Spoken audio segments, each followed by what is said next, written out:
축복합니다. 아멘. 오직 예수님 사랑하고 축복합니다. 잘 오셨습니다. 할렐루야. 우리 황길성 집사님이 지난주 금요일 날 아침 7시경에 암 수술을 하셨어요. 한 2시간여 동안 수술을 하시고 회복실로 돌아오셨다고 그래요. 여러분들 위해서 기도해 주시고, 또 간호하고 계시는 우리 설권사님을 위해서도 기도해 주셔서 다음 주에는 건강한 모습으로 함께 예배할 수 있도록 중보 기도해 주시면 감사하겠습니다. 아멘. 예수님을 바라봐야 하는 이유는 예수님이 우리에게 믿음을 주셔서 이 험한 세상을 이기게 하시는 주님이시기 때문에 주님은 나를 바라보라고 하십니다. 그리고 또 주님이 어떤 분이신가 하면은 온전하게 하시는 분이죠. 온전하게 하시고. 아멘. 그래서 이 온전하기 위해서 우리가 필요한 게 뭐냐면, 여러분, 성장도 중요하지만 성숙의 단계로 가야 돼요. 성장은 했어요. 나이는 먹었는데 죄송하지만 그의 삶, 그의 언어나 행동이나 몸짓을 보면은 어린아이 같은, 나만 알아주고 나만 이해해주고 나만 사랑해주기를 원하는, 그건 아니에요. 성숙한 사람들은요, 그 모든 것을 감수할 수 있는 능력이 있고 지혜가 있어야 돼요. 여기 어르신들, 저희 교회는 어르신들이 많은데 이 어르신들을 보세요. 삶의 그런 지혜, 산전수전을 다 겪으면서 다 젊어서 그래야, 나이가 드시면요 모든 걸 이렇게 뛰어넘을 수 있는 능숙함이 있어요. 그래서 성숙하셔야 된다. 하나님 우리에게 원하는 것은 너 온전해지기를 원하니 그러면 네가 성숙해라. 그건 인격자가 되라는, 지정의를 갖춰서 정말 어떠한 상황 앞에서도 요동치 않는 것. 지난주에 교회까지 말씀을 드렸어요. 또 한 가지 말씀을 드리다가 시간이 너무나 길어져서 중단을 했어요. 우리가 온전해지기를 원하는데 하나님 우리에게 요구하는 게 있어요. 그게 뭐냐? 다른 거 없어요. 정말 여러분 예수님 만나셨습니까? 여러분, 우리가 아무리 발버둥을 쳐도요 내 힘으로는 온전해질 수가 없어요. 여러분, 어둠이 깔린 그런 어떤 공간에, 제가 늘 강조하는 거지만 바늘구멍만한 빛이 들어오면요 금방은 그 어둠이 물러가지 않지만요 서서히 그 어둠이 물러가는 거예요. 정말 예수님을 만난 사람들요, 그 사람들은 예배를 드려라, 기도를 해라야 할 이유가 없는 사람이에요. 왜? 그 삶은 이미 예수님이 그 삶을 지배하고 다스리시고 이끌어가는 삶이기 때문에 그런 거예요. 우리가 온전하지 못하다는 말은 죄송하지만 예수님이 계시지 않는다는 건 아닐까요? 한번 생각을 한번 깊이 여러분들이 한번 해보세요. 정말 예수님을 만났습니까? 정말로 나의 주인이 예수님이십니까? 생각을 한번 깊이 해보셔야 돼요. 그래서 제가 지난주에 사도행전 26장을 집에 가셔서 쭉 한번 검토해 보라고 말씀을 드렸어요. 성경을 보자고요. 사도행전 26장을 보게 되면 24절로 25절을 가만히 보세요. 바울이 이같이 변명하여 베스도가 크게 소리내어 이르되, 바울아, 내가 미쳤도다. 내 많은 학문이 너를 미치게 한다 하니, 바울이 이르되, 베스도 각하여, 내가 미친 것이 아니요 참되고 온전한 말을 하나이다. 이렇게 말씀합니다. 이 말을 좀 더 쉽게 얘기해 줍니다. 새 번역, 우리말 성경에서는 이렇게 번역을 하고 있어요. 똑같은 말씀인데 우리말 번역에서는 바울이 같이 말하자 베스도가 바울의 변호를 가로막으며 소리쳤습니다. 바울아, 내가 미쳤구나. 내 많은 학식이 너를 미치게 했구나. 바울이 대답했습니다. 베스도 카카, 저는 미치지 않았습니다. 제가 드리는 말씀은 뭐라고요? 사실입니다. 내가 미친 게 아니라 제정신이 들어서 하는 말입니다. 이렇게 우리말 성경 번역을 하고 있어요. 쉬운 성경을 한번 볼까요? 쉬운 성경은 이렇게 번역하고 있습니다. 바울이 이런 식으로 변명하자 베스도가 바울을 향해 큰 소리로 바울아, 내가 미쳤구나. 너의 많은 학식 때문에 내가 미쳐버렸다라고 말했습니다. 그러나 바울은 이렇게 대답했습니다. 베스도 카카, 저는 미치지 않았습니다. 제가 드린 말은 뭐라고요? 다 사실입니다. 아까 우리말 성경과 다른 점이 뭐예요? 전부 맑은 정신, 제정신에서 맑은 정신. 그러니까 맑은 정신이나 제정신은 온전함을 이야기하는 거예요. 세상 사람들이 우리를 온전하지 못했다, 이 말은 미쳤다는 거예요. 그런데 바울은 예수님을 만났어요. 믿으시죠? 사울이 바울이 된 것은요, 만남으로 인해서 그 이름이 개명이 된 거예요. 그런데 이따가 이제 말씀드릴게요. 사울이 예수님을 만나기 이전의 삶은요, 온전하지 못한 삶이었어요.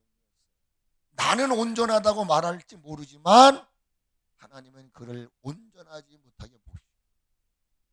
자, 그러면은 이 말씀 앞절 23절까지 쭉 읽어보면 사도 바울이 무엇을 했는가 하면은 자신이 담에색에서 예수님을 만났는데 자기는 예수님의 뒷발을 쳤다.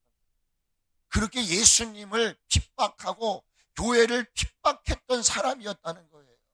그런데 강력한 빛이 그에게 지배를 하고 음성이 들리는 거예요. 그 얘기를 쭉 해요.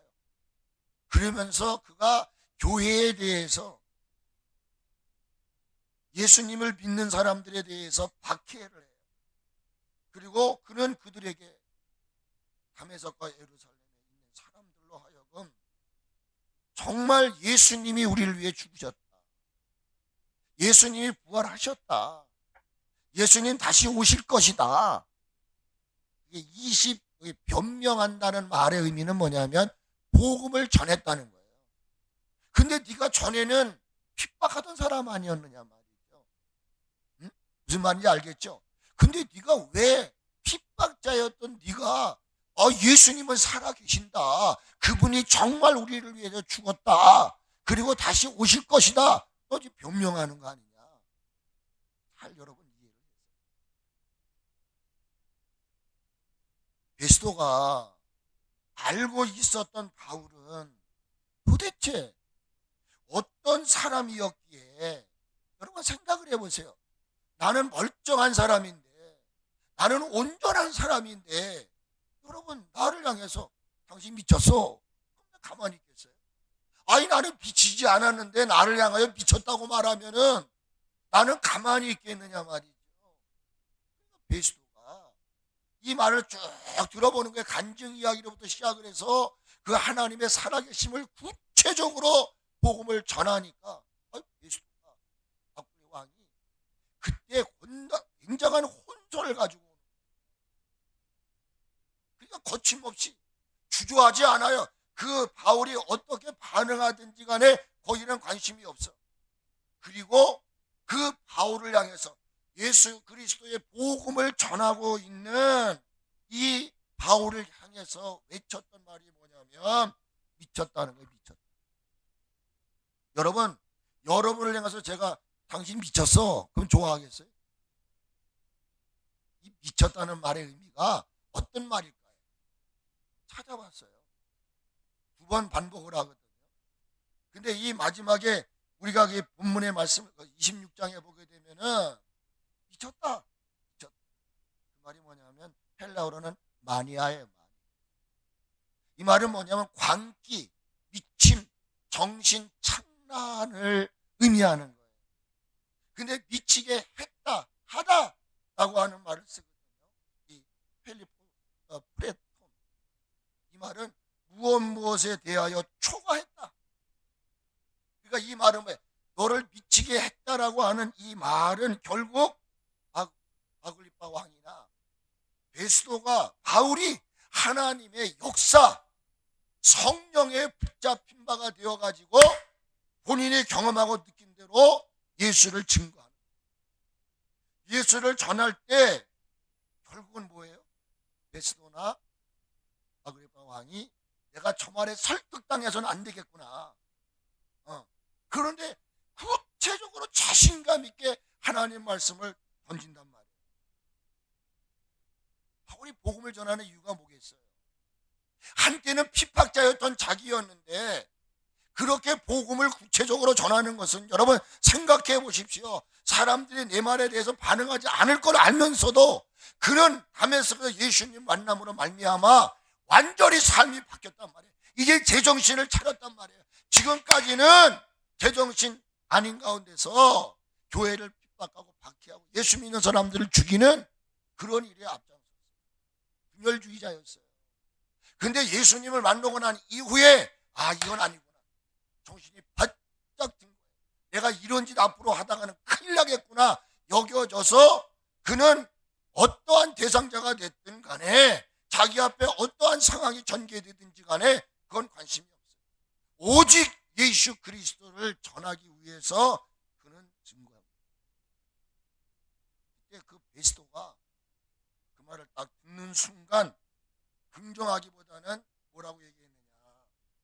바울아, 내가 너무나 심취해져 있구나. 우리가 공부를 많이 하다 보면은 공부를 몰두하다 보면은요 머리가 이렇게 한참 할 때가 있어요. 그러니까 이 말씀 속에는 네가 전하는 이 복음 심취됐구나. 예수 그리스도라고 하는 그분에게 네가 심취가 돼가지고 도저히 우리가 믿을 수 없는 말을 하고 있구나. 왜요? 예수 그리스도를 만나기 전 사도 바울, 사울이었을 때에 어떤 사람이었습니까? 부족함이 없는 사람이었어요. 사도 바울은요 부족함이 없었던 사람입니다. 우리는 그 누구에게도 뒤처지지 않는 사람이었어요. 무엇이요? 그가 세상적으로나 지식적으로나 학식적으로나 육신적으로는 조금도 예를 들어서 치지 않았다.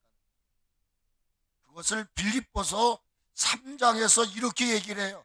그 당시에 할례당들 그 양피를 잘라내는 것 이래야만 이것이 오리지널로 알았단 말이에요. 그래서 자신의 학식, 지식, 학문, 권력 이거를 드러내는 그런 육체를 자랑하는 사람들이 있었어요. 그들 앞에 이 사도 바울이 뭐라고 말을 하느냐.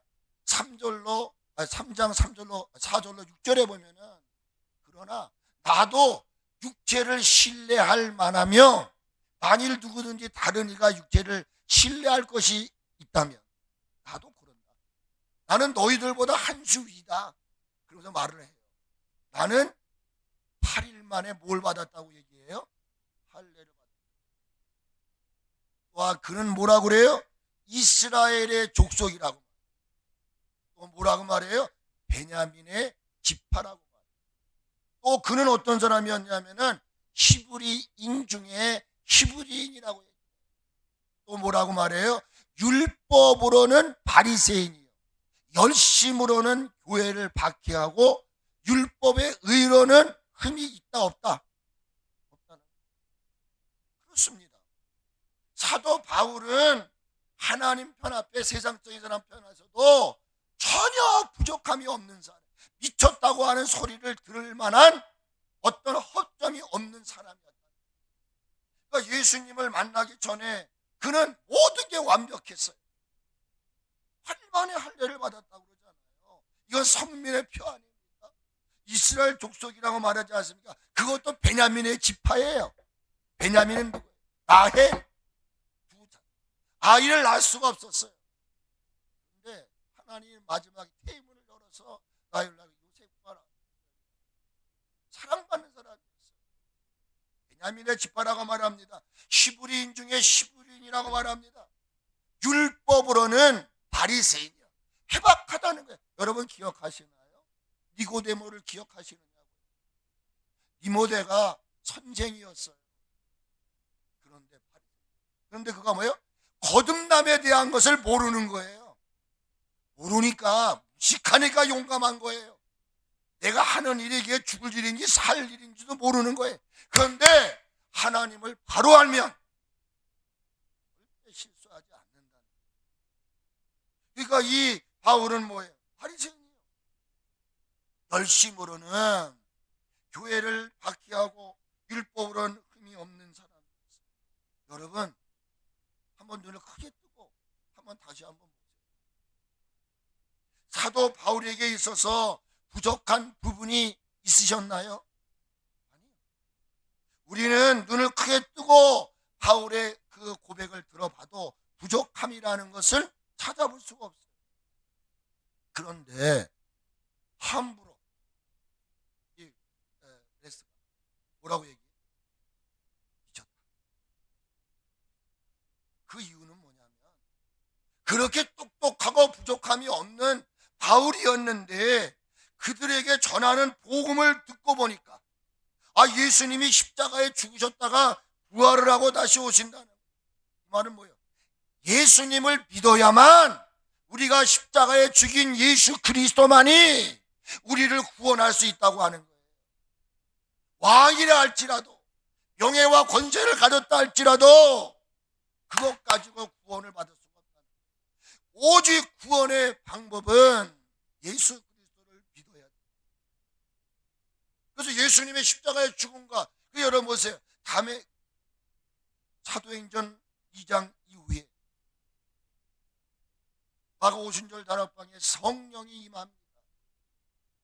그들이 제자들의 삶이 변합니다. 구체적으로 뭐 어떠고 이게 아니었어요. 그리스도 예수는 그리스도 이 한마디를 전할 때 하나님의 성령이 역사하셔서 3,000명, 5,000명 제자의 수가 더하겠고 믿는 사람의 수가 더하겠다는 거예요. 복음은 명쾌한 것입니다. 인간의 몸으로 오신 예수를 믿어야만이 구원받을 수 있다. 이걸 증거하는 거예요. 구원받으려면 공부도 많이 하고 가진 것도 있어야 되고 잘나야 되고 이런 말을 해야 되는데 예수님을 만나고 난 이후에 사도 바울의 고백을 들어보니까 그런 세상적인 어떤 자신의 배경 학문이 아니라 우리가 죽였던 예수, 십배자였던 예수, 그 예수 그리스도를 믿어야만, 그러니까 이들은 이해가 되질 않아. 납득이 되질 않아. 더 나가서는 그렇게 한때는 교회를 박해하고 예수 믿는 사람을 죽이려고 했던 그 사도 바울이 그거를 지지하고 있다는 그 말을 들으니까 이해가 안 되는 거예요. 그러니까 이 베스가 이해가 되지 않아. 납득도 안 되는 그 사도 바울의 행동을 보면서 복음이 너를 미치게 했고, 네가 전하는 예수, 그 예수가 너를 심취하게 했고 더 깊은 곳으로 좀 빠져 들어가고 있구나. 나는 여러분 오늘 이 한 시간 이제는 어린아이의 신앙에서 벗어나서 여러분 예수님께로 깊이 그 은혜 속으로 깊이 빠져들어가는 은혜가 있기를 주의 이름으로 축원합니다. 우리의 질병도 가난도 우리의 슬픔도 걱정도 해결할 수 있는 유일한 방법은 예수님을 만나게 되면, 예수님을 나의 주인, 나의 왕, 나의 목자로 모시는 그 순간 이런 세상적인 육신적인 모든 것들은 다 떠나는 거예요. 목사라 할지라도 내 마음속에 예수 그리스도가 없다면 마치 슬픈 것이죠. 그러니까 사도 바울이 증거하는 복음을 그들은 들어요. 그게 아닌데 우리가 돈 많아야 천국 가는 줄 알고 잘나야 가는 줄 알고. 그래서 우리 복음이 있잖아. 믿음으로 가는 나라 하나님 나라. 왜 하면 안 하지? 하나님의 나라는, 천국은 돈으로 가는 거야. 명예로 가는 거야. 잘났다고 하는 거야. 마음 착하다고 하는 게 아니야. 예수 그리스도를 믿으세요. 이것만이 유일한 방법. 그가 예수님을 전하고 있으니까 미쳤다고 얘기하는 거예요. 네가 거기에 심취돼서 아니, 예수 없이는 못 사는 거야. 요즘에 보니까 어떤 뭐 연예인 나오잖아요. 소위 말하는 마약. 이거 한번 심취가 되면요 빠져나올 수가 없어요. 스마트폰에 한번 빠져들어가면요 나올 수가 없어요. 나는 여러분 바랍니다. 세상적인 것에 빠져들지 마시고 예수 그리스도에게 깊이 심취해지는 여러분 됐으면 좋겠어요. 바울이 그런 소리를 들을 만도 해요. 왜 그러느냐? 교회와 믿는 사람들을 박해하고 힘들게 하였던 지난날 그의 삶의 발자취를 그 주변 사람들이 그를 볼 때는 머리를 흔들어요. 아유, 그러니까 복음을 전하면서도 네가 한때는 박해하던 자가 아니냐. 복음을 그렇게 힘있게 외쳤음에도 불구하고 그 말을 잘 받아들일 수가 없는 거예요. 어떻게 저럴 수가 있을까? 그런데 하나님 못하시는 일이 없는 줄로 믿습니다. 하나님의 일을 사람의 생각으로 생각하면 안 돼요. 하나님이 모든 이들에게 선물로 주셨던 구원 얻을 만한 믿음, 예수님에 대한 지식이 서로 상반되고 충돌시키고 있는 사실을 우리는 여기서 발견할 수가 있어요. 사도행전 9장 1절과 2절을 보면 이렇게 기록하고 있습니다. 사울이 주의 제자들에게 대하여 여전히 위협과 위협, 공갈, 협박, 강압 이걸 얘기합니다. 살기가 등등하여 대제사장에게 가서 이 말을 우리말로 성경하면 이 말이에요. 한편 사울은 여전히 주의 제자들을 위협하며 중요한 게 뭐예요? 그들을 죽일 기세로 중요한 게 살기가 등등하다고 하는 말은 그들을 죽일 기세로 대제사장에 나갔다는 얘기예요. 중요한 핵심은 뭐예요? 공갈 협박. 여러분 예수님 믿는 사람들은 공갈 협박 치면 안 돼. 아무리 공갈 협박을 쳐도 우리는 그걸 다 수용해야 되고 같이 안 갚으면 안 돼. 그게 중요한 게 뭐냐? 여기 살기가 등등하다는 말을 뭐로 표현하냐면 죽일 기세를 가지고. 나는 죽일 기세를 가지고 기도하고 말씀 읽고 여러분이 찬송하면 심령이 변화가 되는 거예요. 근데 죽일 기세를 가지고 대제사장에게 나가요. 뭐 때문에 나가죠? 2절에 이렇게 말해요. 다메섹 여러 회당에 가져갈 동물을 청하는. 왜? 이는 만일 그 도를 따르는 사람을 만나면 남녀를 막론하고 결박하여 예루살렘으로 잡아오려 함이라. 우리 말씀 이렇게 얘기했어요. 다메섹의 여러 회당에 써 보낼 공문을 요청했습니다. 거기서 그 도를 따르는 사람을 만나기만 하면 남자 여자를 가리지 않고 잡아다가 예루살렘으로 끌어오기 위해서였습니다. 여러분 9절을 가만히 보세요. 정말 예수님 사도 바울이 이런 솔직하게 우리 지금 말씀 앞에서 한번 여러분의 생각을 각오하셔야 돼요. 사도 바울이 정말 예수님을 믿는다, 예수님을 만났구나, 그 안에 그 삶의 중심, 그를 이끌어가는 것은 예수님이구나. 여러분 그렇게 보여지십니까? 저는 이 말씀을 보면서 비록 내 입술로 나는 예수님을 믿습니다, 나는 예수님을 만났습니다 라고 고백할지라도 여러분 꼭 기억하세요. 그 한 사람의 입에서 고백되는 걸 가지고 그 사람을 평가하지 마세요. 중요한 것은 뭐세요? 그의 삶을 통해서 우리는 그를 평가할 수 있는 지혜가 있고 성숙함이 있고 민감함이 있어야 될 줄로 믿습니다. 사도행전 9장 1절로 2절에서 우리가 충돌되는 게 뭐냔 말이에요. 우리에게 주는 의문점이 뭐냔 말이에요. 바울의 삶과 하나님이 원하는 삶이 과연 일치됐느냐 그 말이에요. 온전치 못하다고 하는 말은 하나님과 나의 생각이 일치돼야 돼요. 퍼즐이 맞아야 된다는 것입니다. 그런데 하나님이 원하시는 삶은 뭐냐면 온전한 거예요. 내가 온전하니 너희도 온전하라. 그러면 내가 지금 온전하지 못하면 우리의 남은 생애는 어떻게 온전함을 향하여 애쓰고 애통하고 몸부림치고 목말라 해야 된다는 거예요. 아닌가요? 나는 온전치 못하니까 이것만으로 만족해. 이거는 신앙의 삶이 아니에요. 여러분, 생명이라고 하는 것은 이 땅에 태어나서 성장하기까지 때가 되면 서야 돼요. 그렇죠? 아닌가? 왜 아이를 낳으면 때가 되면 또 이렇게 뭐 걷기도 하고 뒤집기도 하고 뭐 그러고서 걷잖아요. 그리고 듣기도 하잖아요. 처음에는 그냥 던져진 존재예요. 그거는 온전하지 못한 존재예요. 그런데 시간의 흐름을 따라서 때가 되면 일어나기도 하고 오른마다 나고. 여러분, 욥기서 35장 이후를 보세요.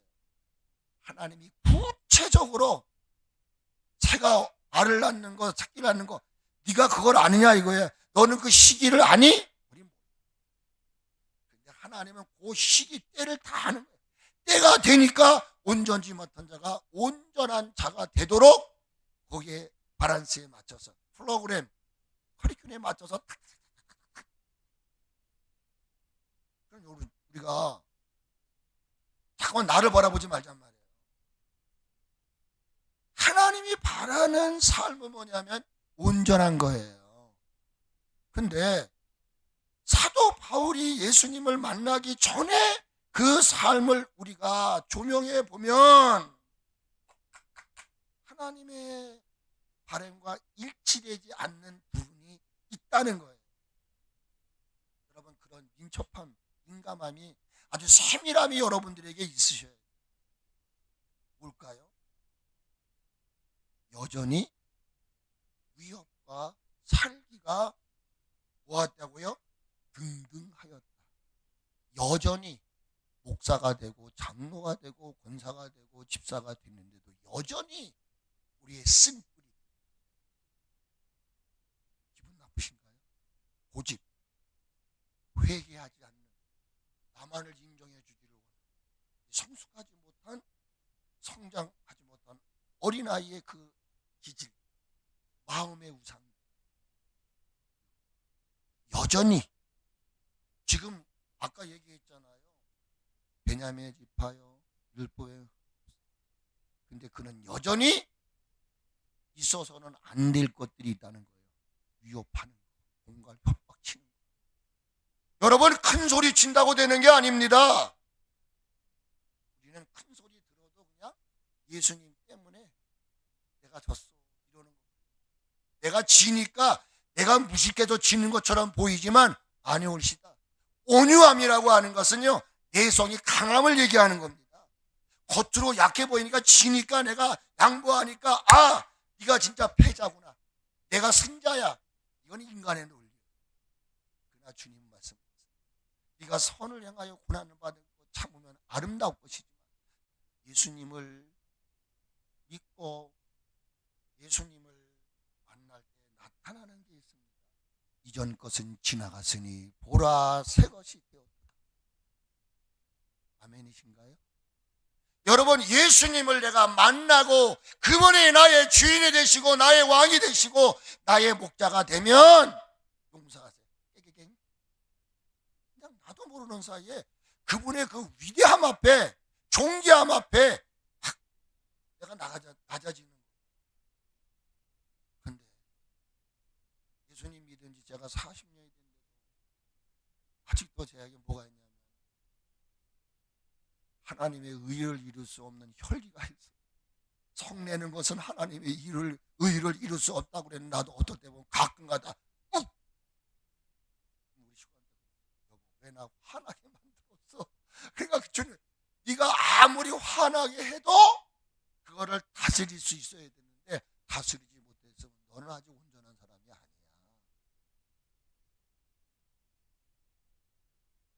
여러분, 예수님을 믿기 전에 그 삶은 빈토처럼 사라져버리는 거예요.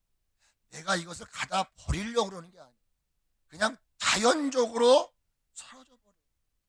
복음의 능력은 이전 것은 변하여 새 것이 되고 없는 것을 있게 하시고 불가능한 걸 가능케 하시며, 이것이 복음의 능력이에요. 복음이 뭐예요? 예수 그리스도. 그런데 내가 예수님 안에 거였다고 말은 하고 있으나 여전히 우리의 언어나 행동, 우리의 삶 속에는 숨길 수 없는 게 있어요. 옛 성품이 툭툭 튀어나올 때가 있어요. 기질들이 툭툭툭 튀어나올 때가 있어요. 그러므로 여러분 속지 마세요. 내가 예수 그리스도를 나의 왕, 나의 아버지, 나의 목자로 믿었어도 그렇습니다. 여전히 내 안에는 내 옛 성품과 기질이 있습니다. 이거를 여러분 우리는 죽이는 거예요. 매일 기도하는 이유는, 말씀 앞에 서는 이유는, 우리가 찬양하는 이유는 내 안에 있는 잠자고 있는 이 옛 성품들, 옛 기질들을. 그래서 갈라디아서에 육체의 소욕과 성령의 소욕이 둘 다 싸운다 그랬어요. 우리는 그리스도 예수의 사람은 정과 욕을 십자가에 못 박아 버렸다 그랬어요. 여전히 우욕과 살기가 등등한 바울의 이 자세는 누구를 위한 것이었습니까? 믿지 않는 자들이었습니까? 세상을 향한 자들이었습니까? 아니면 주님의 제자들을 향한 모습이었습니까? 우리는 여기서 숨길 수 없는 한 가지 사실이 있습니다. 우욕과 살기가 등등했던 누구를 위한 것이었느냐면 성경에 주의 제자들, 주의 제자들이라고 성경은 말합니다. 동역자들입니다. 함께하는 자였습니다. 우군이었습니다. 우리는 교회 안에서는 어떠한 경우여든지 간에 적이 돼서는 안 됩니다. 우리는 동료의식을 가져야 됩니다.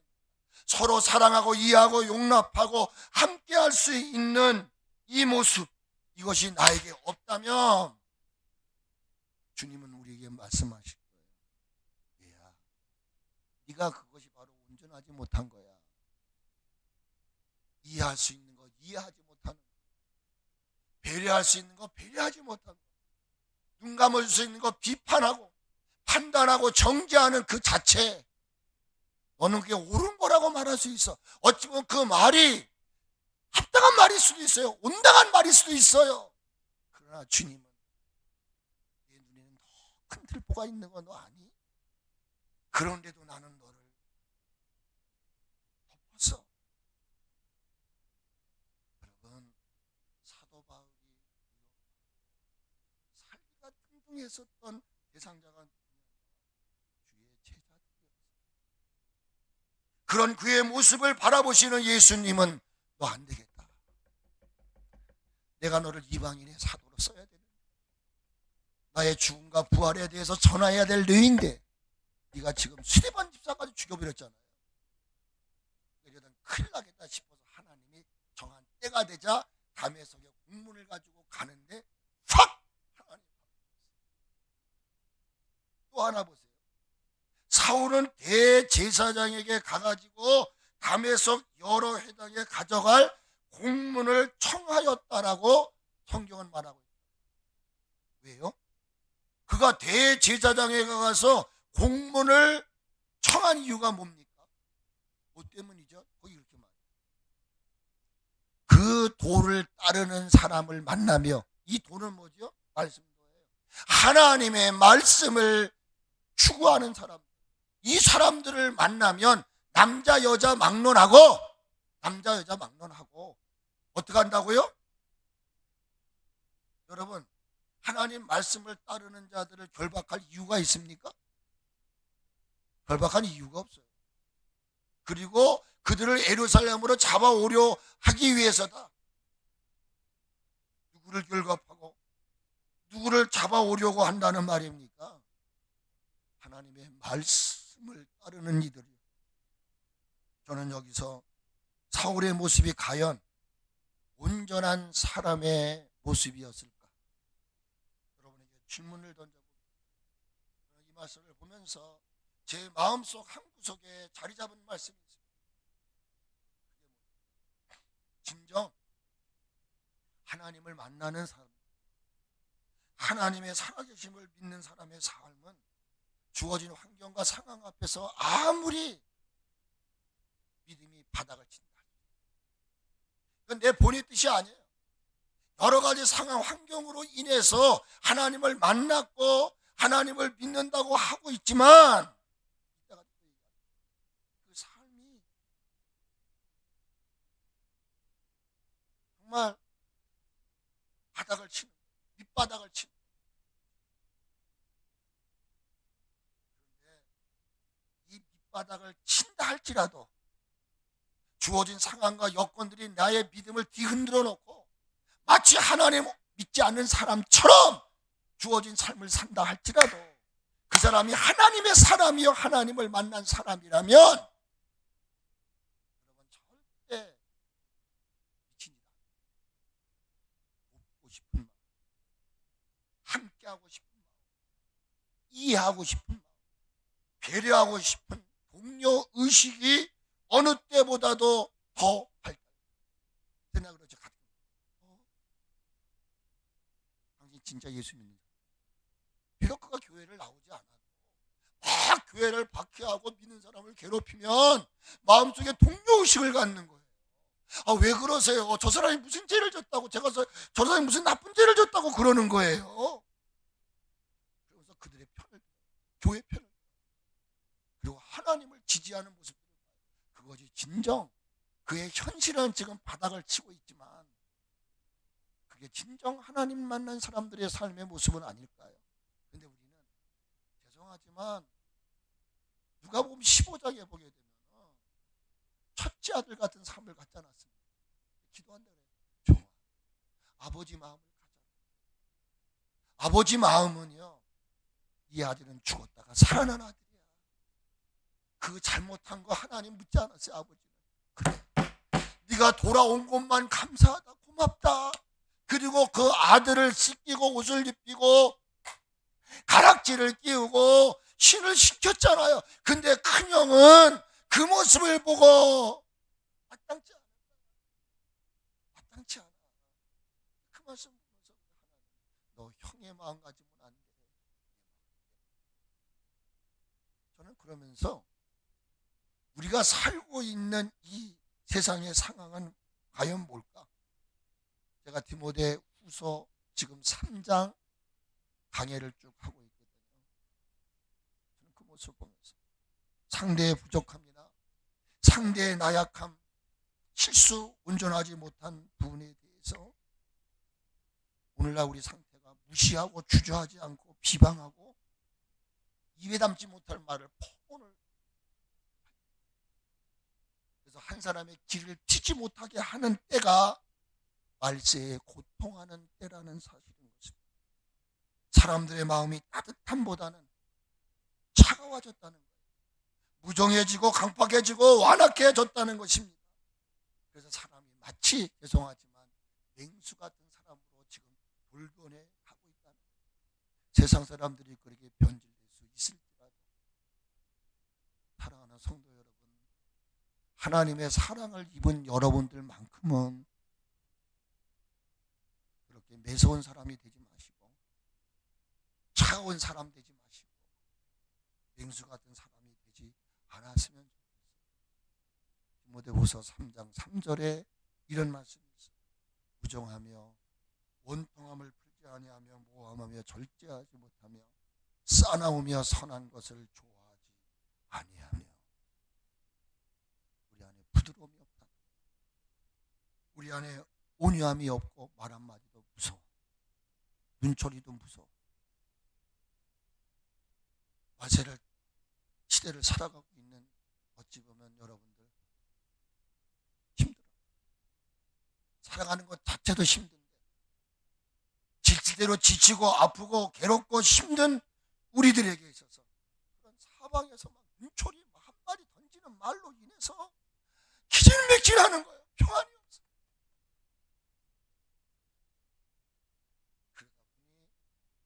관용이라는 건 찾아볼 수도 없고 용납이라는 건 찾아볼 수도 없고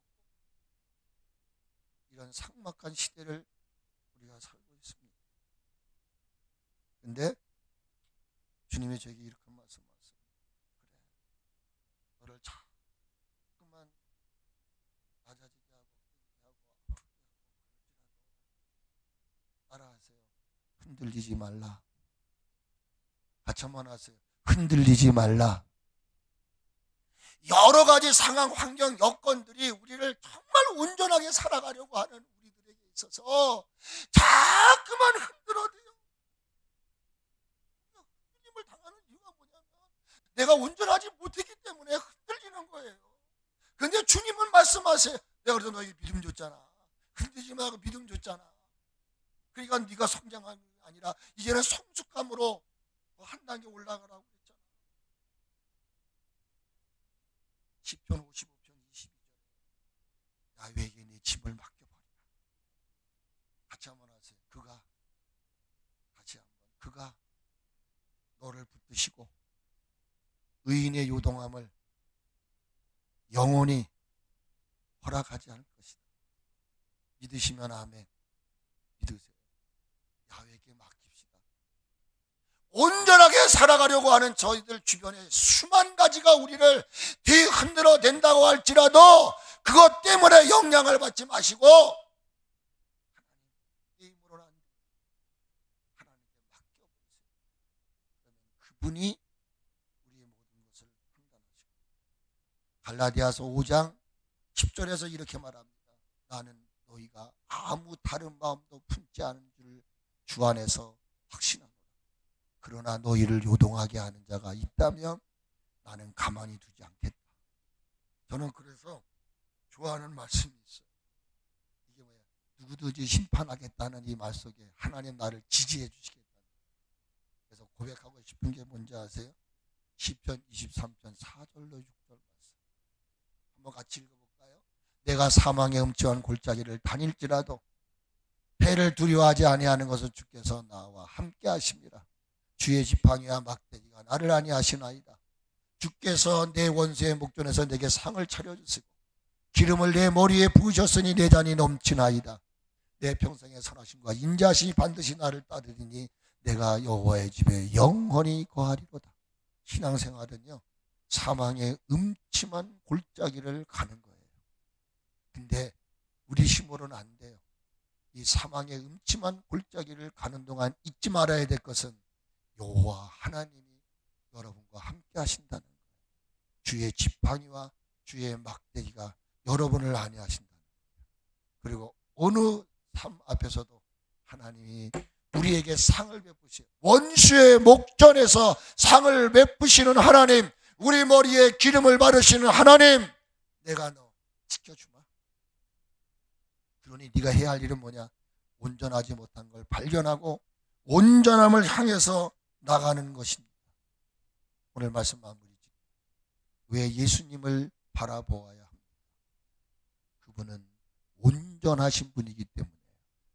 그리고 온전하지 못한 저와 여러분들을 온전함에 이르도록 지금도 기도하고 계시고 모든 관심과 생각이 우리에게 집중되어 있다는 사실을 믿으시고 남은 여생 온전함에 이르게 하시는 예수님 바라보고 살아나갈 수 있기를 주의 이름으로 축복합니다.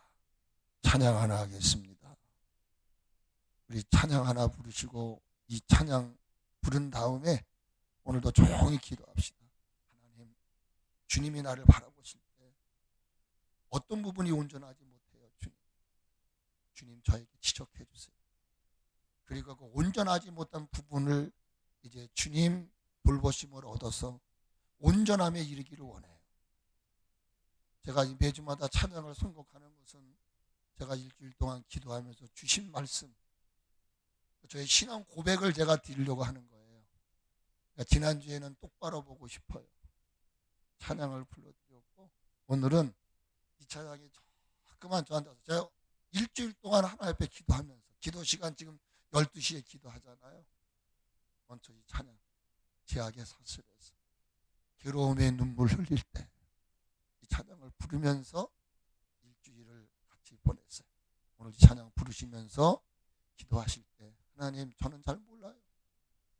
저의 온전치 못한 부분들 어느 것이 되었든지 간에 하나님 회복할 수 있는 은혜를 베풀어 주십시오. 그리고 우리 황기성 집사님 수술받은 자리 잘 아물게 해주시고 또 이 자리에 함께하지 못하신 분들에게도 은혜 달라고 기도하는 시간 가질게요.